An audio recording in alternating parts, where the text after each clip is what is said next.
gusto mong madali yung proceeding sa ICC.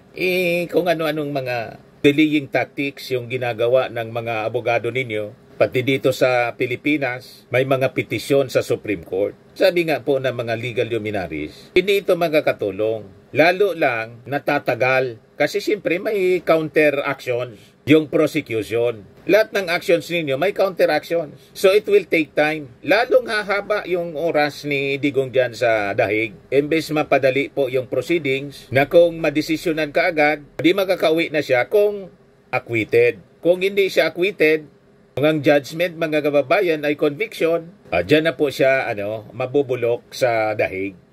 Ito naman po yung bago naming product na binibenta online. iGlow Serum, whitening po siya. Tingnan ninyo yung epekto sa aking anak na architect before and now. Yung mga inquiries po ninyo, dumiretso na lang kayo sa kanyang Facebook account, Riz Maravillas. Joke time muna tayo mga kababayan. Padala ni Bibencio Salcedo. Taga rito lang ito sa amin, yung nagpadala. Ang kwento, ganito po, may isang probinsyano, malayong probinsya, wag na nating sabihin kung anong probinsya, baka magalit yung mga tao doon. Pakita nyo, Mr. Maravillas. Basta, pakinggan na lang po ninyo yung kwento ni Bibencio. Lumuwas ng Maynila, yung isang probinsyano, para magbigay ng suporta kay Bato, baka ma-aresto ng ICC. Ngayon, nagutom, pumasok ng restaurant. Siyempre, taga-probinsya siya, hindi siya masyado pa marunong kung ano yung mga ino-order sa restaurant. Medyo wise din po yung probinsyano. Gagawin ko niya kung ano yung in-order ng katabi kong misa, yung customer sa katabi ko. Yun din lang niya, kukopyahin ko lang yung order. Umorder ng pansit, yung katabing customer. Tinawag yung waiter, "Waiter, pansit." Order ako ng pansit. Matik po, order din ng pansit, yung probinsyanong suportador ni Bato. Tapos may tinuro pa yung customer. Chicken pa niya, matik siyempre. Chicken din, yung inorder ng supporter ni Bato. Plus siyempre kanin. Next na inorder ng customer po, ashtray. Bigyan mo niya ako ng ashtray. Sabi din ng supporter ni Bato na probinsyano, bigyan mo din niya ako ng isang ashtray. Medyo nainis na yun. Parang ginagaya lang yung order niya. Nainis na yung customer. Itinanong yung supporter ni Bato, makita niya kung ano yung in-order ko. Ganon din yung in-order mo. Umorder ako ng pansit, umorder ka rin ng pansit. Umorder ako ng chicken, umorder ka rin ng chicken at kanin. Nang sabihin ko niya na bigyan mo ako ng ashtray, bigla din niya humingi ka ng ashtray. Para niyang nangiinis ka. Sagot ng supporter ni Bato, makita niya, ikaw lang anyang marunong kumain ng ashtray.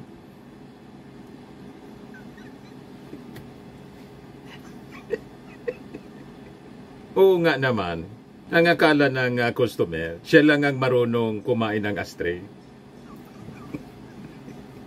Matalino, yung matalinong sumagot, dumipinsa. Nabukingan niya, Mr. Maravillas, yung pagiging ignorante.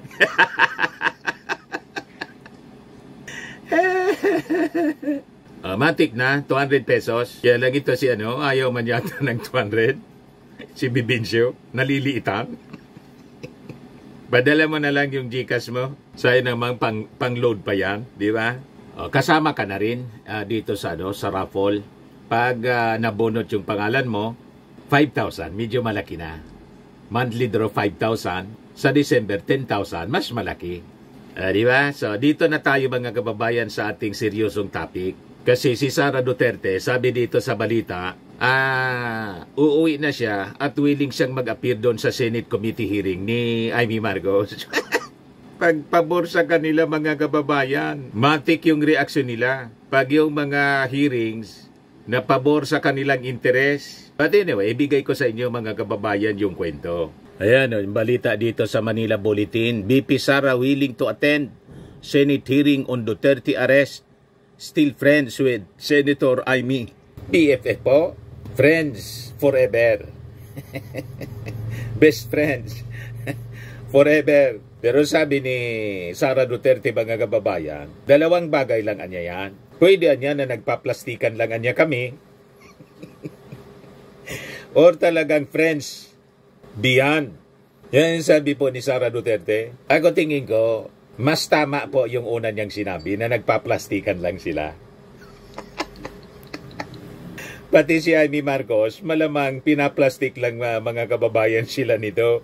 Kaya lang, sabi nga mga kababayan, the damage has been done. Kung hindi man sa kanyang kapatid, na si President Bongbong Marcos, sa kanyang sarili, kay Amy Marcos. Kasi nainis yung mga Marcos loyalist at nakapagdesisyon na sila na hindi na po iboboto si Amy Marcos dahil sa kanyang behavior, sa kanyang pagsuporta until today sa mga Duterte na pinagbantaan ng lahat ng mga masasamang salita, binitawan na ng mga Duterte laban sa kanyang pamilya, pati yung pagbabanta sa buhay ng kanyang kapatid. Pero siya ay midikit pa rin.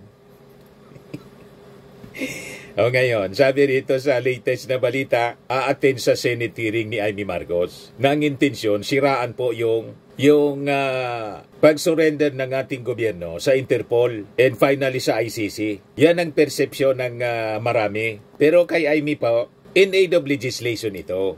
At para daw may tama yung mali. Sa kanyang pananaw kasi, mali yung ginawa ng ating administrasyon na isurrender po sa ICC o sa Interpol na nag-request ng serbisyo ng ICC para po maharap sa hustisya. Mali yun kay Amy Marcos. Pero siyempre, alam naman natin po sa general public, ito yung tama, pinakatamang aksyon to give justice and accountability sa dating Pangulo, sa kanya pong ginawa sa war on drugs na ang dami pong nadamay ng mga inosente, kasama po yung mga bata. So, hayaan natin kung saan dadalhin ang katigasan ng ulo mga kababayan ni Amy Marcos na dikit ng dikit sa mga Duterte. Tama ba? Si Amy Marcos po gusto magpalinlang. Ang Bible, ang mismong Bible mga kababayan, may warning about bad friends. Sabi sa Bible, sa 1 Corinthians chapter 15 verse 33, do not be deceived anya. Huwag kang palilinlang. Madaling sabi. Bad company ruins good morals. Kasi nga po, pag ang lagi mong kasama masasamang tao, masasama ang ugali, malamang sa malamang, maawa ka ng masamang ugali. Di ba ba? Kaya si Amy, naging masama na yung ugali niya sa kanyang sariling pamilya, sa kanyang sariling kapatid. Imagine, sinama siya, mga kababayan, sa alyansa ng bagong Pilipinas. Pagdating ng oras, imbes na ma-appreciate niya, may mga sorties na sumama siya. Dahil po sa pagka-aresto kay Digong, biglang dumistan siya. Yung ginawa ng ating Pangulong Bongbong Marcos, hindi na sinama sa in-endorse. Bala ka sa buhay mo. Ito na ngayon mga kababayan. Lalo nga sumama yung ginagawa ni Amy Marcos. Nagsasagawa siya ng investigation para hanapan ng butas yung ginawang pag-aresto kay Digong. At ang sabi, si Sara willing na mag-testify. Open daw siya to attending future Senate hearings regarding the arrest of her father, former President Rodrigo Duterte, as she prepares to return to the Philippines. So sabi po ni Sara, inimbita daw siya kasi ni Amy Marcos to the second hearing but was unable to attend due to her busy schedule and the 6-hour time difference. Unfortunately, the last 4 days dito, medyo hectic na siya kasi tinatapos namin yung organization at sistema. At saka 3 a.m. kasi sa oras natin dito, yung kanilang hearing doon. So medyo mahirap talaga siya para sa akin na umattend. Despite this, sabi ni Sara, she was willing to participate in future inquiries if the committee required her input. Kung meron namang future hearings na meron silang tanong sa akin tulad ng kung anong nangyari sa Hong Kong, or anong nangyari sa pagdating ni dating Pangulong Duterte sa Manila, willing naman po akong sumagot. Despite the rift between the country's top two leaders, Vice President Duterte said she remains friends with Senator Marcos. Magkaibigan pa rin kami hanggang ngayon. Wala namang problema doon. I do not know her side but I would like to believe that the friendship is already beyond politics Dalawa lang yon. It's either nagpaplastikan kami or it's really beyond friendship. Malamang nagpaplastikan lang po. O, di ba? At nakikita ni, magagamit pa rin niya si Senator Marcos, si Amy Marcos, nakikita ni Sara, o sige lang niya, pwede ako mag-attend. O ngayon, mga kababayan, sa latest na balita pa rin, o di ba binawal, inisnap ng Palasyo Malacanang yung second hearing ni Amy Marcos. Walang nag-attend. Ngayon, may subpena na pinirmahan. Nagbago yung posisyon ng Palasyo Malacanang. Ang sabi, si DOJ Secretary Remulla, tapos si General Torre, a-attend po sa investigasyon. Yan sabi dito sa balita, Senate President Francis Escudero said yesterday that Justice Secretary Jesus Crispin Remulla and CIDG Chief General Nicolas Torre are set to attend the next Senate Foreign Relations Committee hearing, even as he warned that forcing confrontation through executive privilege or Senate subpoenas could trigger a constitutional crisis between the executive and legislative branches of government. So ginawa ni Escudero, namagitan po siya. So sabi niya, the two institutions are clashing. One institution refuses to follow the other because it believes it is right. That is acting legally. And until the Supreme Court issues a decision, we're stuck in suspended animation, sabi po ni Escudero. That is what you call a constitutional crisis. So I do not want us to reach that point. He said that Senator Amy Marcos has specifically requested the appearance of Torre, while Remulla, who answered most legal questions in earlier session, is expected to participate again. Paliwanag mga kababayan ni Escudero, ito anyang ongoing hearings must serve as a platform for healing in understanding rather than deepen political divisions. That can only happen if questions are answered without having to clash, without the executive branch resorting to executive privilege on one side and the Senate resorting to subpoenas on the other. So atin daw si Secretary Remulla saka si General Torre. Di niya Mr. Maravillas ang masasabi mo dito. Maganda na rin po ito na ginawa ni Chis Escudero. Ang mas maganda nito mga kababayan kung si General Torre may dala na rin po na na warrant of arrest galing sa ICC through Interpol. Kasi naghamon po si Senator Bato at ang dami daw niya na itatanong kay General Torre. Kaya sabi ng Palasyo Malacanang, bakit niya noong unang Senate hearing absent ka? Kung gusto mo anyang magtanong sana, mahaba yung oras, 9 hours yata yun, yung first hearing. So nakapagtanong ka sana anya. Sa second hearing anya, bigla ka na lang lumitaw. Yan nagdesisyon po yung yung palasyo na wag nang mag-attend kasi sa paniwala ng palasyo nasagot na yung mga tanong ng mga senador. O ngayon, exciting po kung halimbawa sa susunod na hearing, April 9 yata, dumalo sa hearing si Bato, tapos siyempre nandyan si General Torre, hawak na niya yung warrant of arrest.